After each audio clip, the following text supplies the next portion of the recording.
में, सच्चे मार्ग में दृढ़ कर सके। और उसके पश्चात दूसरे अध्याय के अंदर सम्यक दर्शन के कारण बताए। उसमें कहा कि कोई भी पंचेंद्रिय जीव है, हव्य है, पर्याप्तक है, संगी है, तो वो चारों गति में हो, चाहे नरक गति में हो, चाहे तिर्यंच गति में हो, मनुष्य देव गति में हो, सम्यक दर्शन को प्राप्त कर सकता है।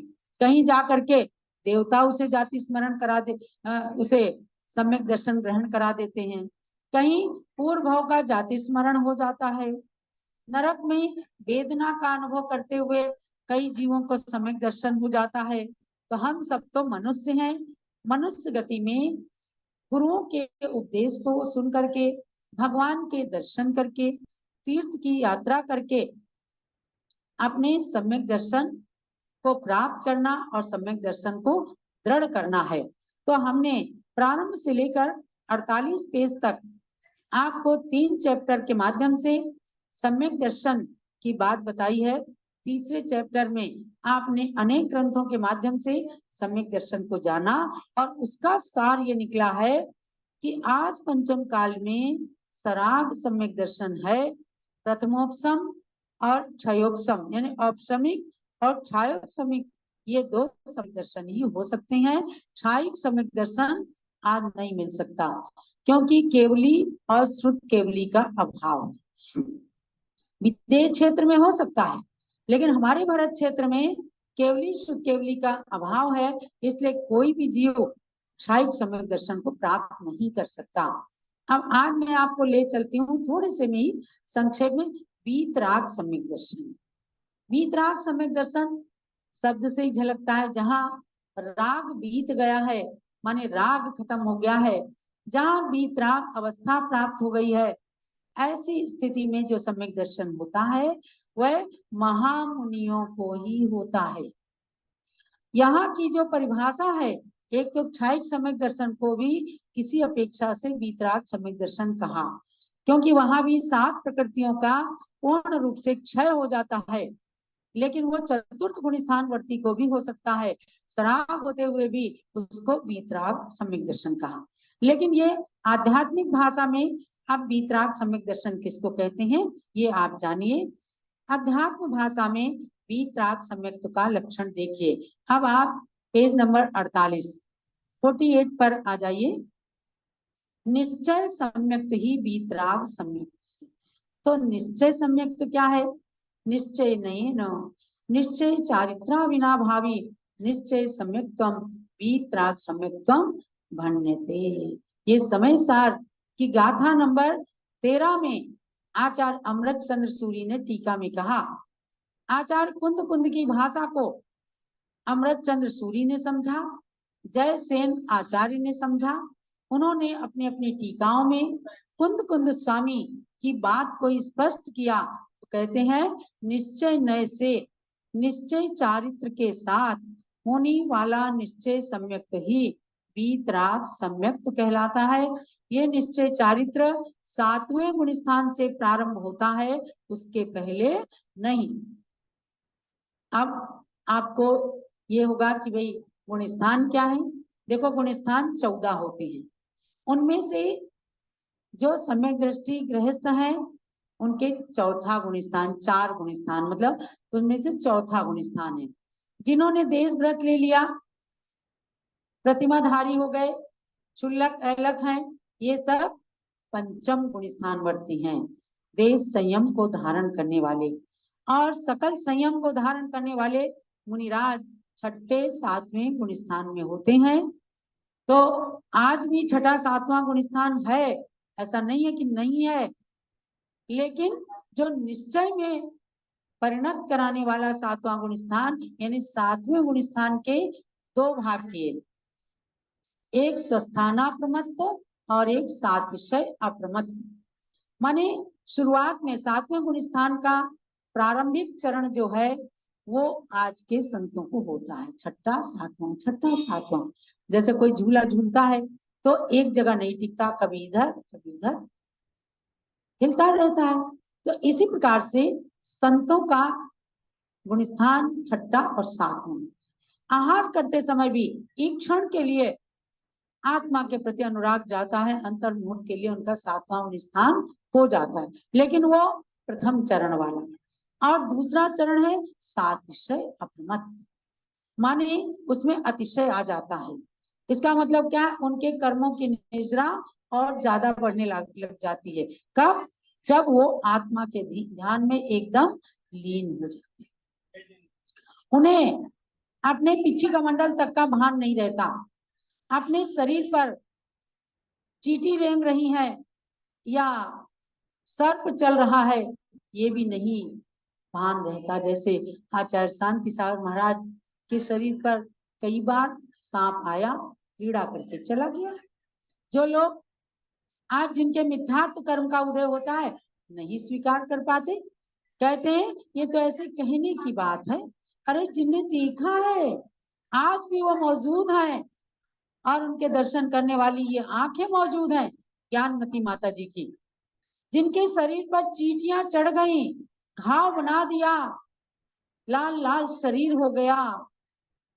और जब लोगों ने जाकर थोड़ी दूर पर शक्कर गुड़ ये सब चीजें रख दी, चींटियां उतर उतर करके जाने लग गई, सारा शरीर लहूलुहान हो गया और आचार्य श्री का शरीर साफ किया गया, लेकिन उफ तक नहीं किया। तो ये क्या है?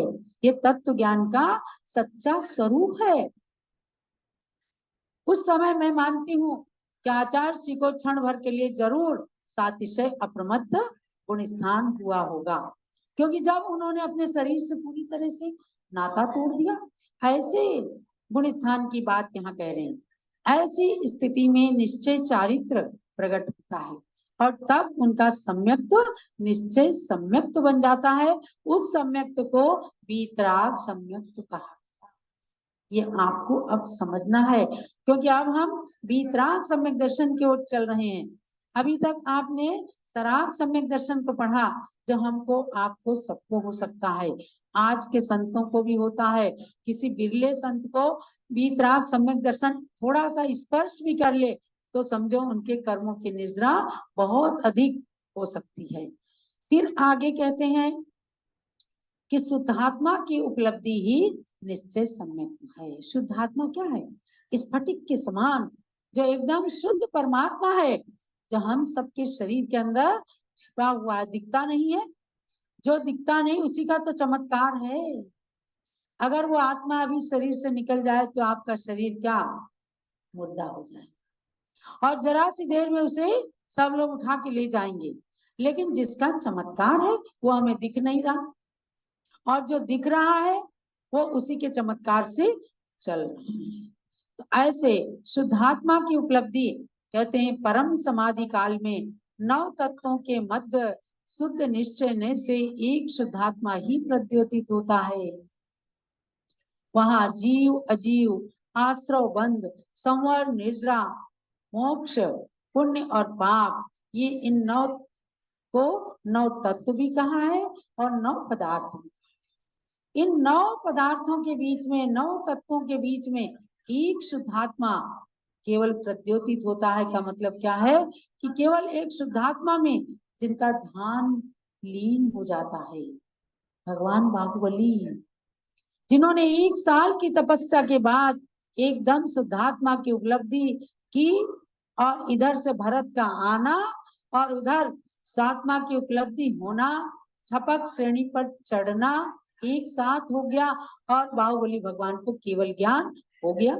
लोगों ने कहा कि भरत, बाहुबली को शल्य थी कि मैं भरत की भूमि पर खड़ा हूं। नहीं, शल्य तो मिथ्या दृष्टि को होती है। बाहुबली को कोई शल्य नहीं थी, विकल्प था। निर्विकल्प नहीं हो पाए थे। विकल्प ये था कि मुझसे भरत को कष्ट हुआ, मैंने 6 खंड के अधिपति भरत की अवमानना की, तो उनको ये विकल्प हो गया कि मुझसे भरत को कष्ट हुआ। और जैसे भरत आए सामने, बाहुबली जरूर जान गए होंगे कि भरत मेरे बड़े भाई तो आ गए, वो विकल्प से निर्विकल्प में आ गए। संक्लिष्टो भरताधीशः, ऐसा आदि पुराण में शब्द आया है कि इससे उन्हें कभी कभी विकल्प हो जाता था। और भरत का आना, भगवान का छपक श्रेणी पर चढ़ना एकदम केवल ज्ञान की उत्पत्ति में कारण हुआ। तो ये क्या था? ये शुद्ध सम्यक्त शुद्धात्मा ही उनके अंदर प्रद्योतित हो रहा था। और ऐसे में बाहर में उन्हें रिद्धियां हो गई, बेलें चढ़ गई, भगवान के ऊपर बेलें चढ़ गई, सर्पों ने वामी बना ली, लेकिन भगवान विचलित नहीं हुए। उनसे आ करके न जाने कितने लोग उनके शरीर को छू करके, चरणों को छू करके अपने रोगी शरीर को निरोगी बना लेते थे। तो कभी भी रिद्धियां जो शल्य वाले को नहीं हो सकती। भगवान बाहुबली निशल्य थे और निशल्य होने पर उन्हें सारी रिद्धियां प्राप्त हुई। पुनः आत्म रिद्धि को प्राप्त करके वे साक्षात भगवान बन गए। इसीलिए आज उनकी प्रतिमाएं बनाई जाती हैं। बाहुबली का जन्म स्थान क्या है? अयोध्या। भरत का जन्म स्थान अयोध्या। ऋषभ देव का जन्म स्थान तो अयोध्या है ही। और इसीलिए आज अयोध्या का विकास हो रहा है। ये समसामयिक प्रक्रिया है। आज समय की मांग थी कि अयोध्या संसार के अंदर भारतीय संस्कृति, जैन संस्कृति के आद्य केंद्र के रूप में प्रद्योतित हो जाए। तो महानुभाव, ये भी सम्यक दर्शन का एक अंग है। वात्सल्यंग और प्रभावना, अयोध्या की प्रभावना करना, तो अपना सम्यक दर्शन भी दृढ़ होता चला जाएगा। तो वीतराग सम्यक दर्शन में बाहर की कोई प्रक्रिया नहीं होती, केवल आत्मा की अनुभूति, आत्मा की प्रतीति और आत्मा का अनुभव। यही अनुभूति, प्रतीति शुद्धात्मोपलब्धि है। वही निश्चय सम्यक्त है। और वह अनुभूति निश्चय से गुण गुणी में अभेद विवक्षा करने से शुद्धात्मा का स्वरूप ही है, ऐसा तात्पर्य समझना। वहां फिर शरीर और आत्मा, इसका कोई भेद नहीं रह जाता। वहां पर जहाँ ध्यान ध्याता देह को न विकल्प वच भेद न, जहाँ पर कोई भेद नहीं रहता, वह शुद्धात्मा जो है, वह महापुरुष, वो ये भी नहीं सोचता कि मुझे मोक्ष जाना है या मुझे मोक्ष चाहिए। वहां मोक्ष का भी विकल्प नहीं है। मैं संसार में हूँ, ये भी विकल्प नहीं, केवल आत्मा की उपलब्धि। जहाँ कहा जाता है वहां पर व्यवहार आ जाता है, जहाँ निशब्द हो जाते हैं वहां निश्चय आ जाता है। इसलिए आपने देखा होगा कि योगी जो है वो ध्यान में लीन होता है, ध्यान में लीन होता है। ज्ञानमती माते बताती हैं कि आचार्य शांति सागर के भाई थे वर्धमान सागर जी, और वो एक बार ध्यान कर रहे थे कहीं पर। हम लोग जा करके उनके दर्शन करने लगे। माता जी ने उनको भी देखा है चुल्लिका अवस्था में। तो महाराज के मस्तक पर एक चिड़िया फुदकती, बार बार फुदकती, बार, लेकिन महाराज के तन पर बिल्कुल भी विकृति नहीं आती थी। जब उन्होंने ध्यान छोड़ा तो बोली, हम लोगों ने पूछा कि महाराज आपके मस्तक पर, सिर के ऊपर बार बार चिड़िया फुदक रही थी, तो क्या आपको पता ही नहीं चल रहा था? बोले, बेटा मैं तो आत्मा के ध्यान में लीन था, कुछ कुछ लग रहा था, लेकिन मैं सोच रहा था ये सब शरीर में हो रहा है, मेरी आत्मा तो शरीर से भिन्न है। यानी कि आज भी इस पंचम काल में भी ऐसे ध्यान करने वाले महापुरुष हैं। आपको निश्चय सम्यक दर्शन के विषय में जो बताया जा रहा है उसमें श्रद्धान करना कि आज वर्तमान में हम सबको नहीं हो सकता। किसी किसी महामुनि को बहुत शुद्धात्मा में लीन अवस्था में जरा सा स्पर्श तो हो सकता है, लेकिन मोक्ष जाने जैसी, छपक श्रेणी पर चढ़ने जैसी वीतराग सम्यक दृष्टि की अवस्था नहीं आ सकती। आज के स्वाध्याय में आप सबको यही सार समझना है कि शुद्ध ज्ञान की उपासना करते हुए हम अपने सम्यक दर्शन को दृढ़ रखें, सच्चे देवसात गुरु की भक्ति करते हुए, तीर्थ आदि करते हुए अपनी आत्मा को पवित्र बनाएं। जावान